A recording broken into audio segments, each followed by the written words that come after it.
Episode 37. I can't believe we're on episode 37. I am here with my friend Jessica. Jessica, thank you very much for being gracious enough to give your time to episode 37 of Homage. As I was saying to you before, and to the audience that's out there, this one's different because Jessica and I have only known each other for about 2 months.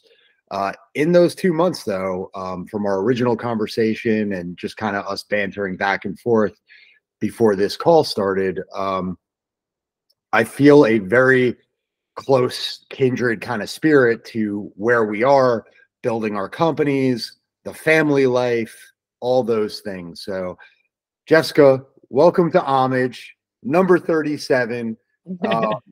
Tell everybody a little bit about, because Jessica, the other thing that's interesting too, Jessica's down in Florida, and we got introduced through a mutual connection, and what Jessica's doing with her law firm is really cool, and how she's doing it and the dynamic she has, and that's what kind of triggered us to like jump off into our conversation. So welcome to the show. Tell everybody a little bit about what you have going on and how you got started with your law firm, and we'll go from there, I guess. So good morning. Good morning, Darren. Thank you for having me. I'm super excited. I always get a little nervous, but when you mentioned it was just going to be a conversation, I'm like, we got this, because last time we spent like an hour and 45 talking about nothing. I think we talked maybe 4 minutes about business and the rest was life. So I was very excited to do this again. So again, I'm Jessica Portalatin. Yes, I am a trademark and business lawyer down in Florida, which is how we originally got connected. Due to the trademark side and the branding, they thought that we would work well together. Yep. And yes, I've had my law firm for now, I think 7 years. And yeah, it's been the hardest thing I've ever done. And I've had children. So why though? Like that's a great segue in. Yeah. So okay. So I have a ton of, like, with my wife as well. Obviously, I haven't born any children into the universe. And I have the utmost respect for all the women who have brought children into the universe. But like, come on, like, you brought children into how is starting Portalatin law like the hardest thing you've ever done? Why? Because I don't think people get this. People who don't start business and who work for others, they don't get it. And they see, in my personal experience, everybody sees all the glamour and the romance of it. Like the romance, and like you have your own schedule, and oh my gosh, like a post on LinkedIn, you got these awards, or the team got these awards. It's like the meme of the iceberg. There's 10 or 15% above the water, and the other 80 to 85% is below, and that's all the crap that you got to deal with on a daily basis. So why is it the hardest thing you've ever done? Well, because the thing that people don't see are the 18-hour days, the no vacations, because when you're on vacation, guess what? You're still checking your emails to make sure that your building didn't go on fire. Yep. They also don't see all the stress of, oh, am I going to make payroll this month? Because maybe I can pay my staff, but I can't pay myself. So how am I paying rent? Right? And those are very real struggles of business owners. And when you're an employee, it doesn't matter. You're going to get paid regardless. But when you're a business owner, if you don't work, you don't eat. And, you know, as someone who just had a baby and, you know, wasn't able to work all the hours that I needed to, it was very, very stressful. And there were very many months at the very beginning when I started my law firm that I just didn't have enough. You know, it was really just getting out there and meeting people and hustling and really building connections. And yeah, I don't think a lot of people see that side of it or know that side of it until you do it. It's not about just handing out business cards. There's so much more. The way I see my law firm is I don't have a law practice. I have a business and it sells legal services. That is what I do. I'm a business owner. And that's different from being an attorney. Yeah. So yeah, there's a lot of struggles that people don't see with business owners, and it's beautiful. There's things that I wouldn't never go back to being an employee because you just get used to the flexibility, right? But when you say flexibility, it just means that I'm not going to do X work at this hour. I'm going to do it maybe at 9 o'clock once my baby goes to sleep. Yeah. That's the flexibility. It's not that you're not going to do it. So it's a different kind of hard from being an employee, but I mean, I'm glad I did it. I'll be honest, I didn't want to be a business owner. I was very happy being an employee, getting paid every month. Circumstances pushed me to this, and then I decided, okay. I think when you have high standards, that's when it's hard to be a business owner, because you want to provide those high standards and you want to be known to people to have those standards. So I put a lot of pressure on myself to make sure that the quality of my work was out there, that was spotless, and the way I carried myself and the reputation was spotless. So that's hard too. So yeah, I mean, I can go on and on about why being a business owner is hard. Yeah, well, I think for me, like, it was a very common question, like when I started DSM, and it was just like, there's got to be a better way to do this. Right. And it was very basic in that I had worked at a big firm in Manhattan. I had worked at a smaller firm in New Jersey. And it wasn't just about the work, like the work standard. When you say there's a better way to do this, we've had the conversation about family, like coaching my son now. Like when I started DSM, I didn't have kids. We were 5 years away at that point, or 4 years away from having kids. But coaching sports, like youth sports, has always been a big part of like what I wanted to do. And that was something that having my own company provided the flexibility to do. And yeah, at the beginning, there were like 18, 20, 22-hour days where it was like, all right, I had football practice from 6 to 8 at night. And then I had to go back to work. I'd come home, I'd eat dinner, and then you'd be working from like 9 until 1 in the morning or 2 in the morning, trying to, especially when we were really small, or it was just me and, or my ex-partner in the business or whatever it was.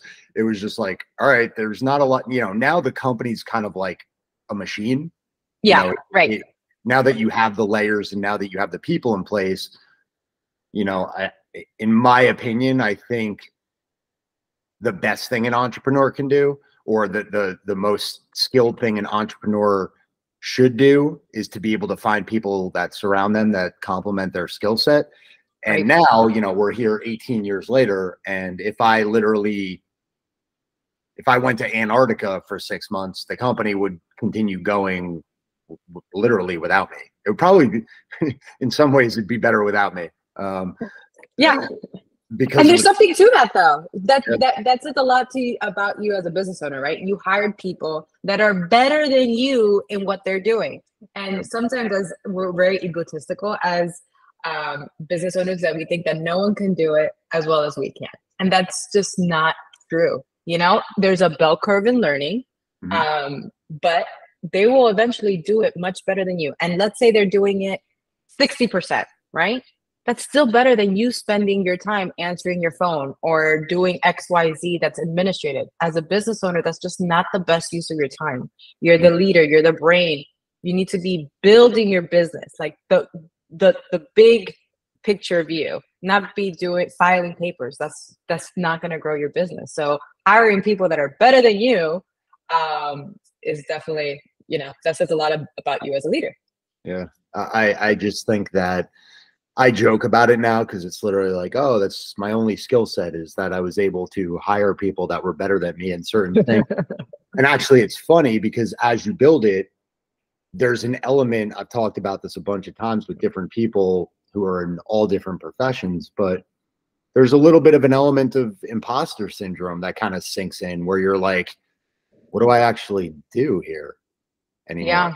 Because you're not actually doing something. All the things you used to do that filled up your days are now filled by people who, to your point, have been brought in to fill that role that are better than you at that. So as you grow, you're like, oh, wow, I just, after this, I have a lunch today with a potential new prospect that, these are all the things. And it's funny because my COO will say it. She jokes, she's like, dude, you're a mascot, man. You're like, there's nobody here who can do what you do. There's nobody here who can, That's funny. that even wants to do it. Like, people want to do their jobs. Like, that's why they were brought here. Like, I'm sure there's people that would want to like go out to lunch every day and, have like meetings and everything like that. But at some point, there's some days I wish I was back like 8-10 years ago, where I had to spend 8 hours on a Saturday at the office doing all the billing myself. Now, my accountant would definitively disagree, because the first year, I'll never forget it. The first year we brought in our CFO, Charlene, who had a background at like JP Morgan, and spent time raising a family, and then, didn't want to go back to Manhattan. My accountant got the tax returns for like that first year that she did it. And he's like, and he's so dry. He was like, Darren, I don't ever want you to touch anything regarding the billing or that involves money ever again, because the way Charlene had it organized, it's literally you guys were like the first taxes done this year, because it was so easy and so well done and so buttoned up. And that was when like the light bulb went on. I'm like, all right, maybe I don't have to do all this anymore. Thank God. No, it's funny. I went through something very similar with my books. I mean, I was very young in my firm, and I was doing everything. And I remember, so my husband, he's a financial advisor. He's a numbers guy. He did accounting all his life, finance. So he saw me signing up for like a QuickBooks. We weren't even married at that time. QuickBooks training, right? He's like, how are you doing that? I'm like, because I need to know how QuickBooks works. And he's like, but why? He's like, because I need to do my books. Why? Wow. And I'm like, I don't know, because who else will do them? He's like, not you. And at that point in my firm, I was just trying to do everything, because I was like, I can't pay this, I can't pay that, and it just wasn't true. I was spending more money doing those things because, one, I was terrible and I was messing up all my books, which my husband took like months to fix, right? Yeah. But on top of that, every minute that I was spending doing my books, I wasn't billing, I wasn't getting a new client, I wasn't building another relationship to send me referrals. And so it cost me more money, actually. And once I saw that, and that my brain did that flip, I was like, I can't do these things, right? Things that I'm not bringing in money to the firm to pay my staff and to grow the business, I'm just not doing them anymore. I love the mascot thing. I don't think anyone could put it any clearer than that, but yes, we are our mascots. Like, that is what we do. I guess we entertain, we're the face. Yeah, she said, she's like, there's literally nobody other than the fact that your initials are on the door, similar to you having your last name on the law firm. Yeah. Like, there's nobody who can go out and do it. Because at the end of the day, if something goes wrong, you're the cell phone that people need. Or if things go right, like, you're going to be the one that takes the credit because you're there. And honestly, nobody does it as well as you. And I don't think anybody here wants to do it, that like, or knows how to do it. I joke that if you give me, as a family, if we're going on a trip and you give me a bag of beef jerky and a bag of Sour Patch Kids, I guarantee you I could be in somebody's wedding party by the end of the time we're in an airport, because I'll just be talking to everybody. Literally. And my wife is the total opposite. She's like, why do you just talk to random people? And I'm like, you never know what's going to come of it. It's one of the biggest lessons that I've learned. And again, I'm likening it to an airport or going away, like walking into a bar or a restaurant. Like, I'll just talk. You're that guy. Yeah, I'm that guy. I'll be in some new, like, couple's wedding and know them for 20 minutes. That's just like, you're like my brother-in-law. Turkey and Sour Patch Kids, and let me be in your wedding. Like, I'm that guy. I just made a connection though. So I just said, you're just like my brother-in-law, and my brother-in-law is an only child. And I wonder if that has anything to do with it. The fact that, like, it wasn't like you had your sibling next to you that you could just, because, for example, when I travel with my sister, I don't speak to anyone. It's just me and her, and we're talking, and we're like, why are you talking to a stranger, right?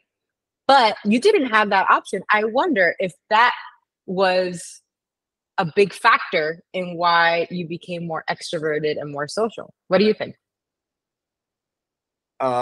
I think that it's funny because it was my mom's birthday a few weeks ago, so I just had breakfast with her, and we were Mm-hmm. talking about this. Like my mom was my dad's second marriage. I was the only child in it, Mm-hmm. and we were talking about my nephew who's 2 years old, and I was like, "What was I like growing up? Like was I, a lot? Was I, sometimes quiet?" And she's like, "You were very."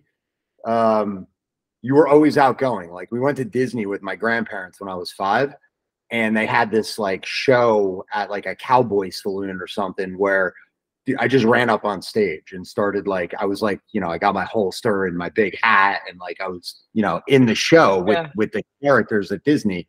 She's Yeah. like, or they would take me to Central Park and I would just like there would be like street performers and I'd just go out and like dance with the street performers, or it was either that or I just had imaginary friends and I was a Looney Tune when I was a kid, probably that too. But yeah, like there are certain times, and this is a great segue because I want to talk a little bit about the family and how that works. But like, I see my own kids, and we have 3, and they're 14 and soon to be 13 and 8. And there are moments in time now at this, like, you're a little beyond it with your oldest, but like, there are moments I'm like, oh my gosh, like trying to get out of the house in the morning to get him to school. Like, yo, thank God I didn't have any siblings. Like, what Really? is wrong with you, Joey? Like, why are you arguing over the dumbest stuff? Like, why? And I see that now, but yeah, there's probably something to it that I probably had to find people to talk to. I don't remember particularly being a lonely child, but yeah, I probably had like imaginary friends, and it was, it was the 80s. It was like there was a lot of, like Knight Rider and like Punky Brewster, and there was just weird stuff on TV, and that was Mm-hmm. like A-Team and Rocky, and like I had a vivid imagination. So yeah, Right. I'm sure there was something to that where that's what it was. But Yeah. but segueing from that to like, all right, so you got your law firm, Mm-hmm. you've been at this for 7-8 years, successful, doing your thing, and you have a 20-year-old, a teen, and a newborn. Mm-hmm. How does that, like, when you started 8 years ago, how are the challenges different than they are now? Because as a mom, I see it with my own wife. She's in a family business. She's got a, challenging position in a family business that's 120 years old. Right. How, how do you guys do it all? So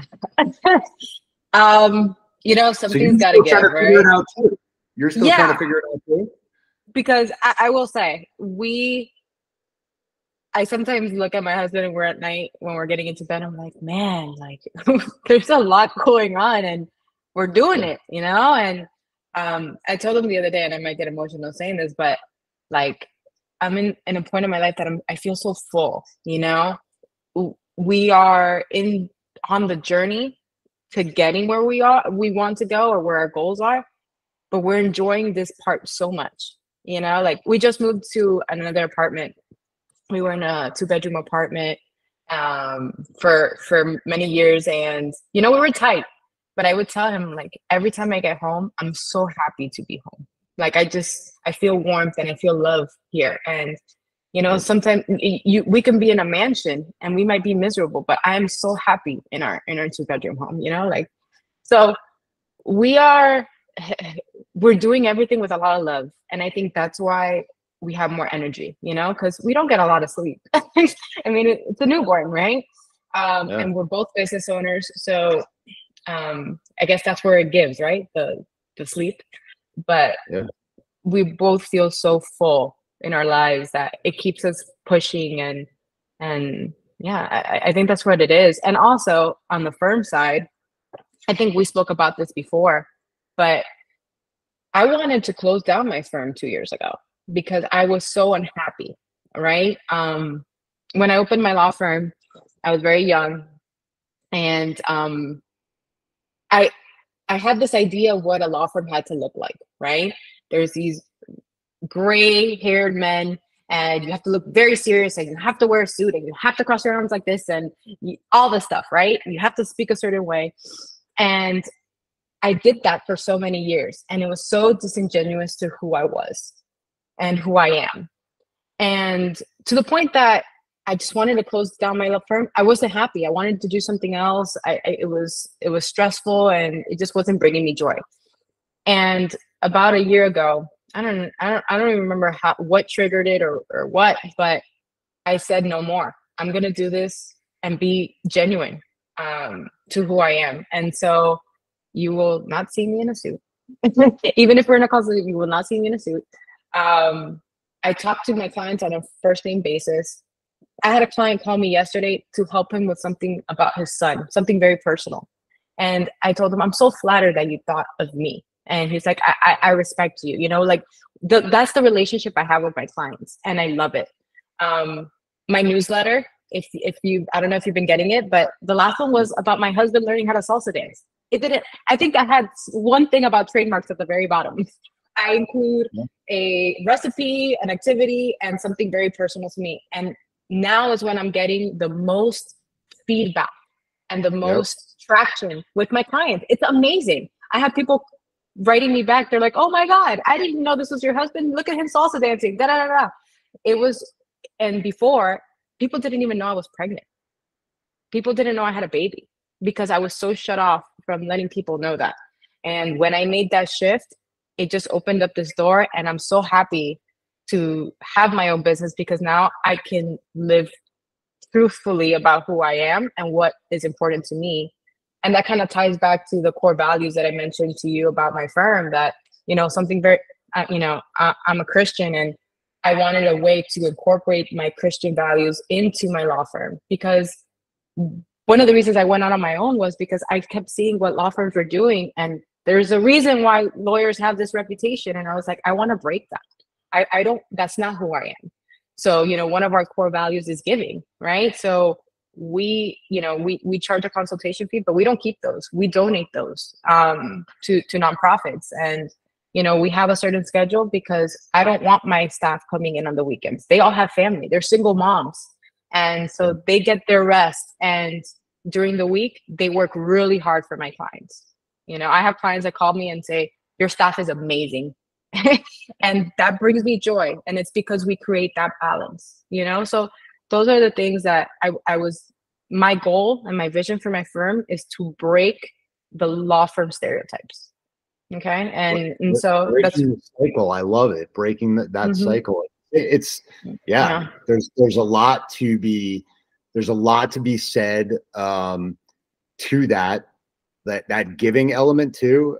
Like hearing these things about like being a Christian and having that give back spirit and the balance between work-life balance and having those things in place set the tone. I think they set the tone. I don't know if a lot of the women that you have, or a lot of folks that you have like working for you, have come from other places, but it's the same thing that I hear with my staff.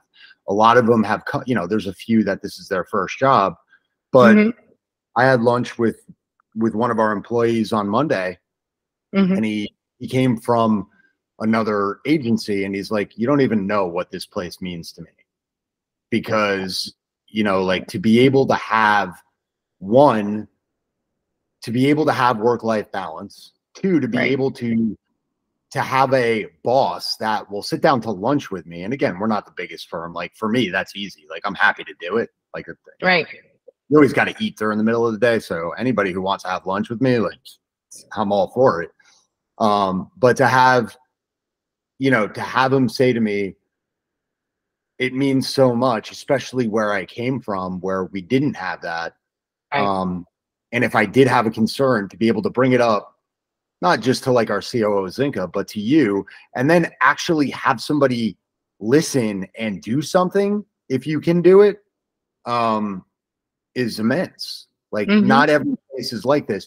And the great part is the folks that have come from other places where maybe it wasn't as good, and then they're taking now the kids that are coming out of school that are like, this is their first time job, and they're like, we're trying to impress upon them how important this is, because, you know, while you have things you complain about, like work is work, they don't have anything to draw back on to be like, you don't realize how lucky you are. And Right. so that's like the continuing cycle that's really now into like the second generation of DSMers, and they're passing it on to the third generation of DSMers. And it's been really cool. It's been really cool to be able to see. But with your family, you said something there that really was intriguing. So all right, so you have your family. Yeah. How do you balance things out, especially as a mom, as you're growing your firm? Because from the conversations that we had, it sounds like you guys are like doing exceptionally well. So how do you Right. balance that? Like, yeah, there's not a lot of sleep. We get that. Like, we're parents and yada, Yeah. yada, yada. How do you pour into your employees to be able to get them to be able to bring those kudos to your you know, clients? But then how do you balance that out? Like, what is that work-life balance? What is that line of demarcation that you kind of drawn in the sand? Because I find the people like yourself and like me who have kind of made that like inflection point and say, this is where we need to be, and these are non-negotiable. Yeah, like I have to work on weekends, and I, you know, I set aside a few hours every weekend to like catch up and things like that. How do you come to that inflection point, and how do you impart that on your staff and on your family as well? Like, where's that balance point for you guys? Right. That's a great question. I mean, I think the trick is, and it's not really a trick, it's just it's hiring and hiring the right people, right? Mhm. Again, yeah, when I see yesterday I was having this conversation with a fractional CEO because we want to hire, and basically I want to fire myself from as many positions as possible. That's really what it is, right? So every time I feel myself losing that balance, I see that it's time to hire. And it might be in a different position, right? So this time it's a senior attorney, right? I want someone that's smarter, better than me, to replace me, because anytime I see that that balance is falling, and it's never going to be, you know, we're business owners. It's never going to be like I'm chilling with a pina colada on the beach, right? I still have a business to run. It's just Yep. the busyness changes. Um, it's the hiring. That's how I keep the balance. So every time I feel that I'm just like, okay, I'm going underwater, that means I have to hire someone. That means we're growing, and that means we have to hire someone. And you know, with being a mom, uh, I mean, with the teenager, it's hard because she and I are close, and she loves to spend time with me. And there were so many times in the past year that she was like, "Are you almost done?" And I felt heartbroken, saying, "No, mommy, I need a couple more hours." Right. So being able to hire and get those things off my plate to give them more time, I think that's what it's all about. We're never gonna get those years back, as you know, with your kids. You know, like you already have a teenager, right? Whatever you missed, you missed, and I don't want to miss any more time with my kids, with any of them. So, so yeah, that's how I do it. I feel like I'm drowning. That means I'm hiring. It's interesting that you said that, because I have a story with my dad, like being the product of a second marriage and being an only child. So when I was a kid, this was something that was important to my dad. My dad had his own interior design business, put up, you know, blinds and shades at people's houses and things like that. And when I was a kid, again, drawing back to the 80s, crazy time in the world. But my dad So my dad passed away October 16th, 1995, when I was 6 weeks into my freshman year of college. And to this day, going through it now with my son, to be able to, I asked him this year because, like I ride my son hard with sports. Like I coach him in football, I coach him in lacrosse. I was a baseball guy, so lacrosse is a little foreign to me, but I still yell. I just yell. I'm Sicilian, so that's what I do. But having my dad, so when I was a kid, a lot of where I grew up, a lot of the dads, our proximity to New York, their dads just worked in Manhattan. That's the way it was. And they weren't around. And there was a few dads that had their own businesses. They were always the coaches of football and baseball and basketball back in the day. Back when I was a kid, we used to, right after school, go back to school, and like we'd all just play football and in the schoolyard or whatever. And my dad would always be there. He always made time to go there with like a box of donuts or like a box of munchkins or something like that. And my friends thought he was like the coolest dude ever. They're like, "You're so lucky. Your dad's like here and like, oh, he's bringing us donuts or candy or whatever." And I'd be like, "What are you doing here? Like, what are you doing here? Like, this is my time with my buddies. And like, why are you doing this? Like, there's no need." And he, all I remember him saying to me was, "You'll remember this someday. You'll remember." He never gave me the reason, but he goes, "You'll remember this someday." And I never got a chance to say goodbye to my dad. Like I said, I went to the University of New Hampshire. It was like a Monday morning. He dropped dead, and that was it. Like I never got a chance to say goodbye. And to this day, now that I run my own business and now that I have my son, I asked him, because I'm like really hard on him. I said to Luca before the season, I'm like, "Do you want me to coach football this year? This is your last 2 years in junior football." I was like, "I'll step out. I don't need to coach. You just do your thing. You have fun. I'll step out." And he started crying. And he's like, "No, like I want you there. It's important to me to be there and for you to be there." And I was like, "Really?" I was like, I ride you pretty hard." And he's like, "I know, but you're making me better." And I'm like, "Wow. All right, man." So you have these things, but like it didn't really register with me until I had my own son. And then when my dad, I could still see him saying it in his like Ford Aerostar minivan, like, "You'll remember this someday." And to this day, every October 16th, I have a picture of his gravestone and I just put it up, and like that's my homage to him. And like I can never get that back, but I'm so glad that he had the time and the wherewithal and like to be like, let me go down there and just hang out and be with these guys, or let me coach Darren in sports. You don't understand it until you get older.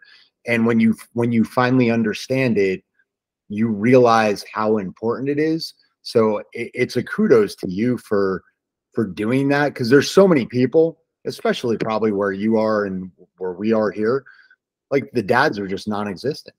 They're non-existent. They're not their moms. They're just not a part of the kids' lives. And you see a difference in the kid. It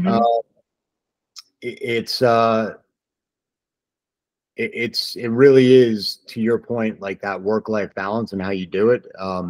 Good for you because you're doing it the right way. And I very much appreciate that. So with the law firm, with the family, what's next? Well, another baby. We do want to have another baby next month. That not next month, sorry, next year. That escalated quickly. Yeah. All right. Next year. Getting right to it. Well, there's so much of an age gap between the other kids, right? And so for me, I grew up, we were 5 siblings, right? So for me, that bond is just so important. And so I definitely want Mati to have that close in age. What's next? Keep growing. The way I see it is the bigger I grow my firm, the more people I can help. That's just how I see it. It's not about putting money in my pocket. Thank you. Um, yeah. And just I don't know. It's just really trying to spread that idea of being genuine and being truthful to who you are through your work. I think that we feel like we always have to put in front all different types of business owners. We have imposter syndrome to the max, and we're so afraid to be vulnerable. And that's how we connect as humans. And so yeah, that's the goal. You know, I don't even think I told you guys what I did do. I mean, I said I'm an attorney, but who I work with is business owners, right? So I'm a business owner, and that's why, you know, I feel like I can relate so well to my clients because that's who I help. I help both foreign and domestic business owners with their trademarks and building their businesses here in the US and growing them to what they envision. That's how I help them. And so, you know, again, the more people I help, they have employees that they're going to help and feed their families. And it's just a cycle, man. So that's the goal. That's what's nice. That what you just said, the reason I started clapping uncontrollably is because I think that the good entrepreneurs or the ones who excel are the ones that understand servant leadership, so to speak, and putting that out there to like help others. And it's not all about you. And I think it's a great example for our kids as well. Yeah. You know, all the things that, you know, I'm involved in, like sometimes it's a lot, but Yeah. to be able to show my kids, like, you know, this cup that I have here, like backpacks for life, like, you know, it's a chair, you know, I sit on the board of a nonprofit that helps homeless veterans. Like how much more like of service in service and like helping those who have protected us, like it ties all up very well. But not being selfish, I think that is where in the short time, in the brief time that I've known you, being of service and not being selfish is a big part of who you are and why you've been able to do so well with your business, with your family. Like you said, like it's not all about, you guys have your place where you live. Like, is it the biggest place? No, it's not, probably not the biggest place, but it's done in love and it's done in caring and it's done in, you know, you're setting an example for your children that this is how a family is. It doesn't matter Yeah. if it's your work family, your real family. Like we preach that at DSM, and like I know it's cliche, and there are people out there that are like, you know, articles on like Inc. and, you know, Entrepreneur, like your work family is not your real family. Well, you know what? We have people at our firm with like real issues beyond work that like you don't have to be, you know, maternal family to help them or to Right. listen to them or to be there for them. And I think that's where businesses differentiate themselves to be able to say that. There are some businesses that are just businesses. They're there to make money. Right. They're there to, you know, make profit. They're there just to be sold. Like DSM, when I started it, to your point, it was started to give back. Mm-hmm. And at first we didn't have anything to give back because we literally were like bootstrapping everything. Right. But we're at a place now where we give back in a given year to like 4 or 5 different nonprofits. Beautiful. And that's kind of like, it sets the tone, you know, it sets a real tone. So wrapping this up, I've been told by my staff that now I have to incorporate one nugget of marketing or a question. So you're literally the first person I'm doing this with. Look at me. Well, but it's funny. I'm kidding. No, they're like, you never tie anything of marketing. I'm like, because I'm just so involved in the conversation. Like, who cares about marketing? But like, so I was trying to devise a question that I'm going to ask everybody about marketing and how to tie it in. Okay. If you had your druthers at your business, and I don't know if this is going to actually be the question, it might change to the next one, but we're going to use Jessica as the first person to get asked this question. With regards to your firm and how it ties into marketing, how do you feel that marketing and giving back bridge the gap to help you in your business and in your community? Marketing and giving back. Wait, repeat that last part. Okay, so all right. So basically, I devised this question about how marketing, because I don't want it to be all about marketing. How does marketing and giving back, like where is that tie for you in your, whether it's to your staff, whether it's to nonprofits in your community? How does marketing and that element of giving back, where is that connection in your business where you can see it very tangibly, like now, in the past, moving forward? Like, Okay. how does that tie in all together for you and your team with regards to how you go about your day to day? I actually think it goes. I was trying to make sure that I understood your question, and I think I understand it, and this is how I'm going to answer it.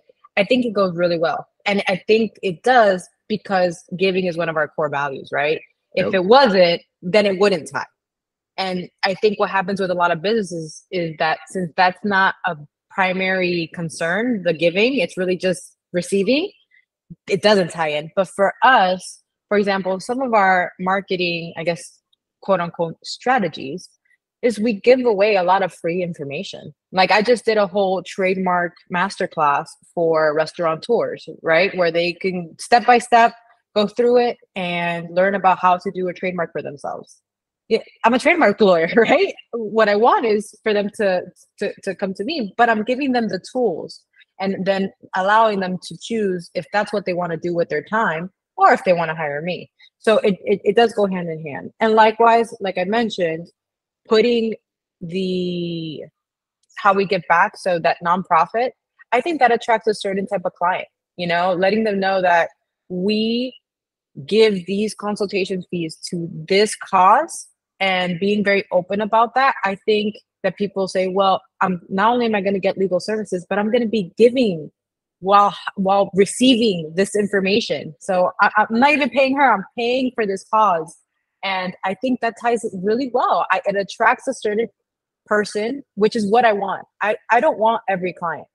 The other day I had a client that was complaining about giving this donation, and I was like, that's absolutely fine. And I was telling my staff, I'm like, not everyone is going to be for us, and that's okay. That's not who we necessarily. We're not the best fit. That's the best way to say it. We're not the best fit. So I think that tying our core values and showing who we are in our marketing, it goes hand in hand, and that's giving and marketing tying together. I'll leave you with this because I think that this is not something that like I necessarily trademarked or whatever. See how we're tying this in with the marketing. Yes. But one of our, I guess, our motto as an agency and what we preach, and having that like feeling of not every client is going to be a great fit for us, and that's okay, is stop selling and start helping. And I think that credo has empowered us as a team to be able to say, okay, this might not be the best client. And look, we've taken on some clients that have not ended the best way, and not like after 18 years to have it happen once or twice. Like, I'm okay with that. We've had a pretty good track record. And then we have clients like the first client I ever had when I moved over from my, old agency. He came with me. We still have him as a client, and now like our families are literally going away in February together. That's how closely tied we are now. Right. And like best friends and family and the whole thing. This was an exciting one to do. Like I said, it's new in a lot of ways, and you passed the test of being the first one to get asked the marketing question. But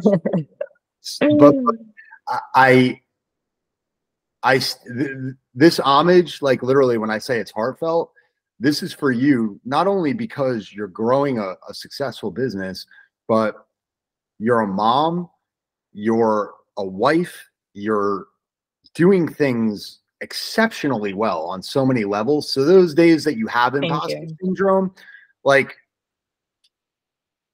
just I hope that you think of this call and like what I'm saying, because as a business owner, that whole 85, that iceberg thing, like, Mhm. you're doing so many things really, really well. And it didn't take me long to see how you were doing that. And that's why I wanted to have you on here, because I just think you're exceptional. Like, what you're doing and how you're doing it, with all the things you have to, I see it with my own wife, with all the things you have to juggle, both professionally and personally. Like, keep doing it, Jessica. Just keep on doing it. Because you're Thank doing you. it. I'm so touched. Thank No, you so much. you're doing an immense job.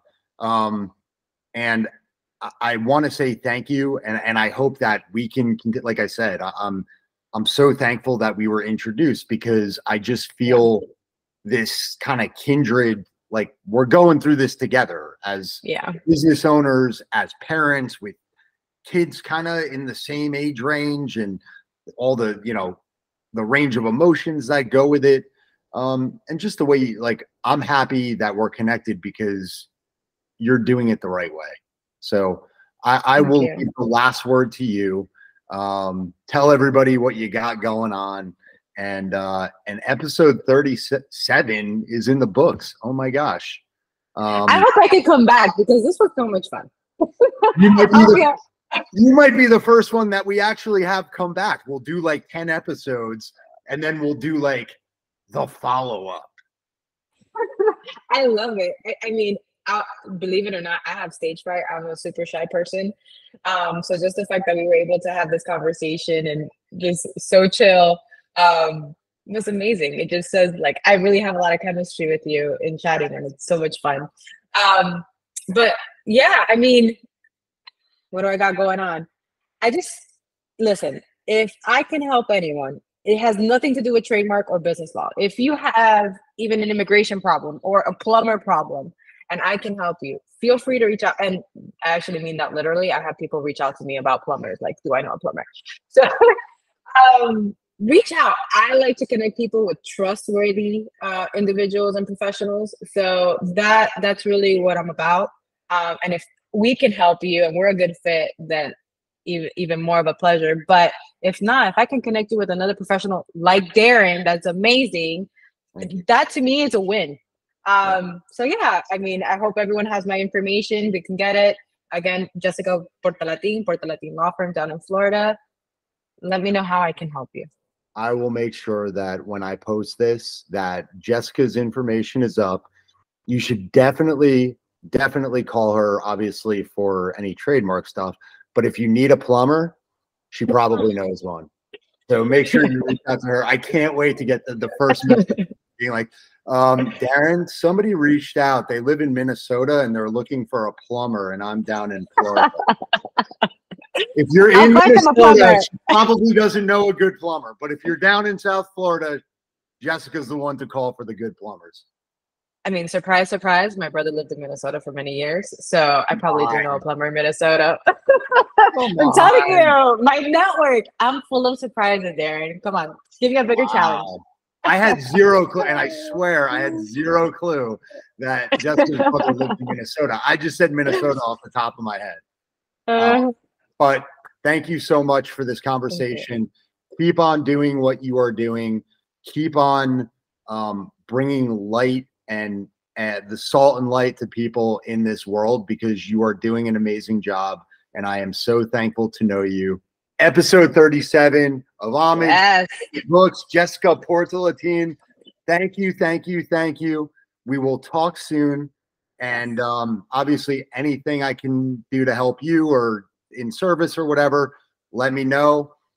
Guys in the audience, this will be going up in the next probably week and a half. And be on the lookout. Jessica, keep going and doing what you're doing. Thank you, Darren. Thank you for having me. All right. We'll talk soon.